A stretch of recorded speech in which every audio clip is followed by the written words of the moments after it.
education, I think, at its best, is not telling you you're wrong or even telling you you're right. It's teaching you how to be curious so that you know how to find an answer. And so if I tell you that if you rub these crystals together, it'll heal you, and you say, oh, wow, that's great, give me them, I'll buy them. You say, well, that's stupid, right? Or if you say, that's ridiculous, get out of here, you know, that is equally as intellectually lazy as it is to accept them. What takes more work is questioning it. Where do they come from? What are they made of? What's their chemical composition? Where did you find them? What tests showed that what you're... By the time you ask, the person's gone. They're not going to sell it to you because you asked questions. So the point is, there are people who are being handed their opinions. They're being handed their points of views by people who they do not know how to question. And those are not the seeds of an informed democracy. In fact, that's the beginning of the unraveling of an informed democracy. And the moment somebody's opinion is handed to everybody, that we know what kind of governments those are, and those are not free societies. Those are free societies where your thought is controlled by people. Quran does not agree with the theory of Charles Darwin because Charles Darwin is the theory. Quran is a book of fact, not a book of theory.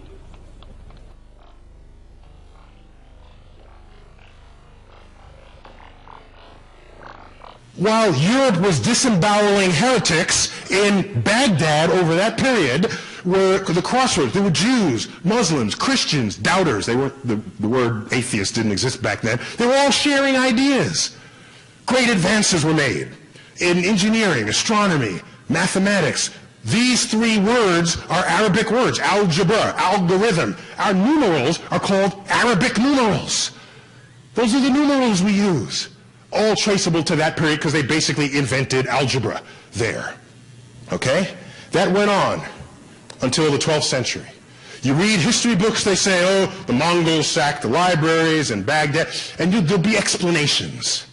What they tend to leave out was another force at work, and that was the efforts of this man, Al-Ghazali, who was a Muslim cleric, who was to Islam what St. Augustine was to Christianity. What he did was he took all these ways people were practicing Islam, put them together, codified it, said, this is what you need to do to be a good Muslim. Okay, just as what Augustine did, which included how to exactly burn the witches, that kind of thing. So it was all in there. It was all in there. And in there was the statement that manipulating numbers was the work of the devil. And that cut out the kneecaps of the entire mathematical enterprise of that period, because he gained cultural power and political power with his philosophies. And you know something?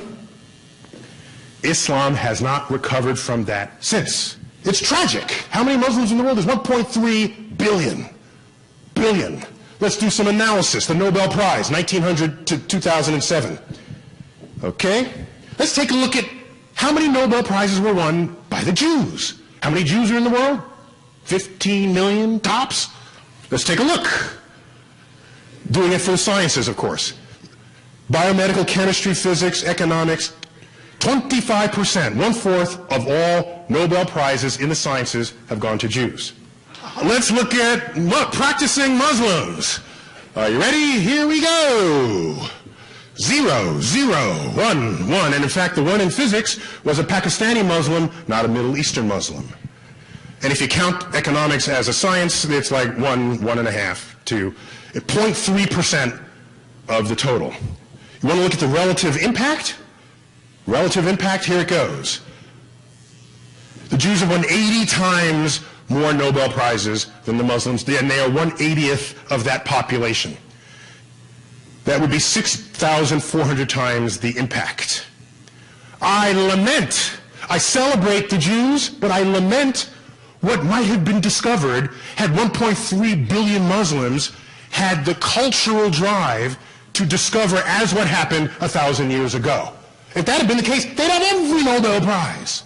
If that tradition had continued, but it is gone. It's not there.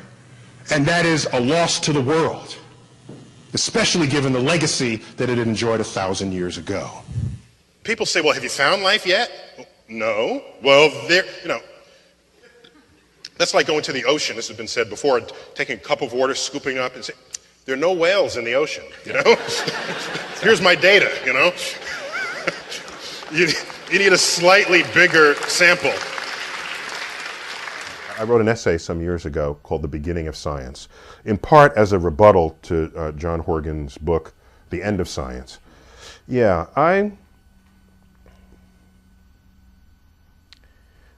maybe it's because in astrophysics, we are so much closer and have daily reminders of our own ignorance that you would just simply never get an astrophysicist to say, science is coming to an end. It just won't happen.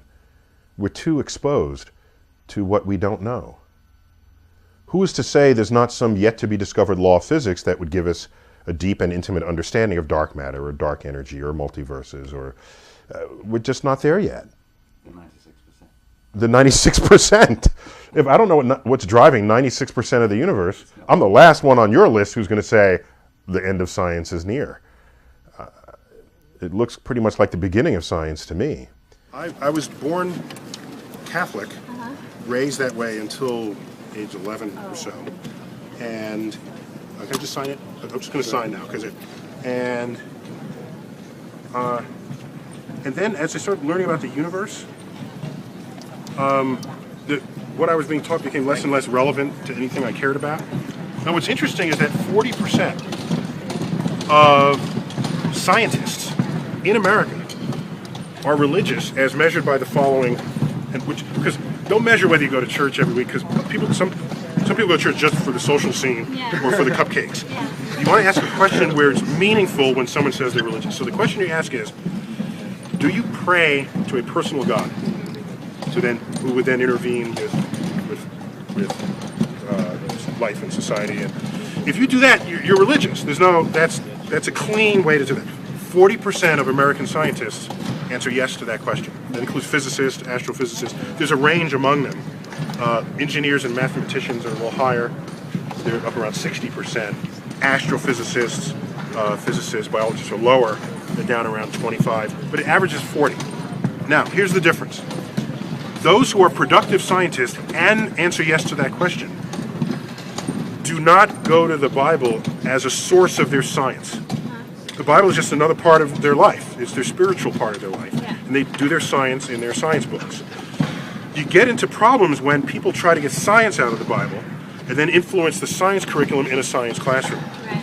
That is a whole other thing. Like saying that the Earth is only 1,000. Exactly, 6,000 years old. That's a whole other thing happening in America right now that would undermine the science curriculum. By the way, science and religion have been coexistent forever. Yeah.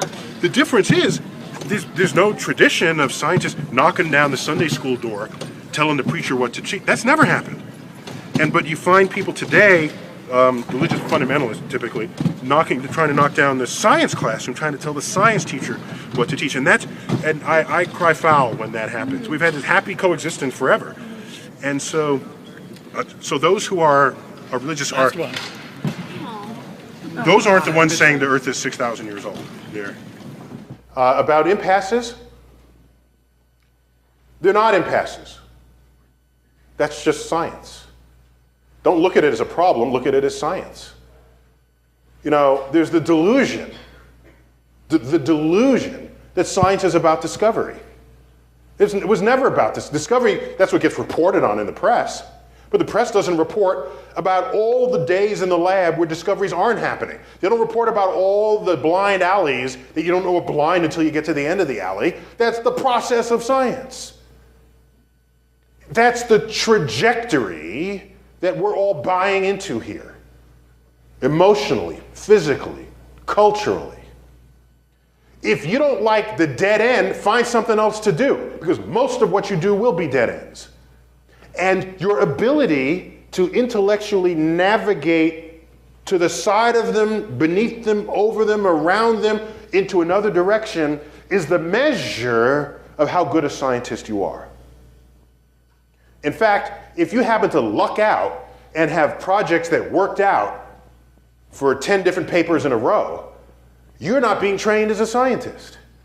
Because the day a problem happens, I don't know what you're going to do about it. Whereas everybody else who had to gut slog through it, had to redo a problem because they made a wrong assumption, or the lab specimen got contaminated, and they didn't know it until later, and they read the lab book and they find out that the cleaning person came in and pet the mice in the lab, you know. And you find out later, and you lose a year of your life. You actually didn't lose a year. It's just more of the process of science. You're buying into the process. You're buying into the journey. You're not buying into the product. And not enough of the public understands this. The public thinks we just discover stuff. In fact, your dead end, you publish that dead end. If you design the experiment correctly, that's going to be an interesting dead end that he doesn't have to take the next time he looks into that same problem. And he's going to reference your paper. Okay? Not, oh, look, he messed up. Ha, ha, ha. No, he's going to say, these paths did not work for these reasons, forcing me to make a different assumption. Yeah. Absolutely. That's the enterprise of science. And if it delays your PhD, you got your whole friggin' life. You'll delay a year of income. Don't worry about that. What's your hurry? You're going to be doing this your whole life. Celebrate it.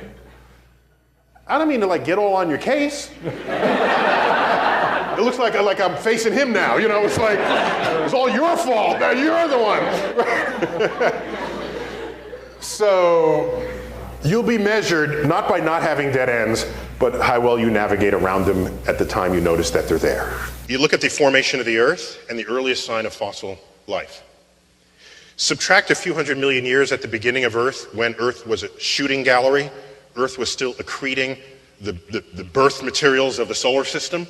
It's hostile to complex chemistry over that time. Not fair to start the clock then. Wait a couple hundred million years. Now start the clock and wait around and see when you have the first signs of single-celled life. At most, 400 million years. At most. Earth has been around for 4.5 billion. So Earth, without any help from us, with basic ingredients found throughout the universe, managed to create life, simple though it was. So, and Earth, one of, 8 planets, get over it. One of, sorry. Earth, an ordinary star, to suggest, and what are the ingredients of life? The number 1 atom in your body is hydrogen. Number 2 atom is oxygen, together making mostly water that's in you. Next is carbon in this order. Next is nitrogen. Next is other stuff. My favorite element, other, yeah. You look at the universe, the number 1 element in the universe is hydrogen. Next is helium, chemically inert, couldn't do anything with it anyway. Next is carbon. I think I left out oxygen there. Next is oxygen. Next is nitrogen, 1 for 1. We're not even made of odd things. The most common things in the universe are found here on Earth, and we're made of them. And carbon, one of the most chemically fertile element on the periodic table. It's not a surprise, we're carbon-based.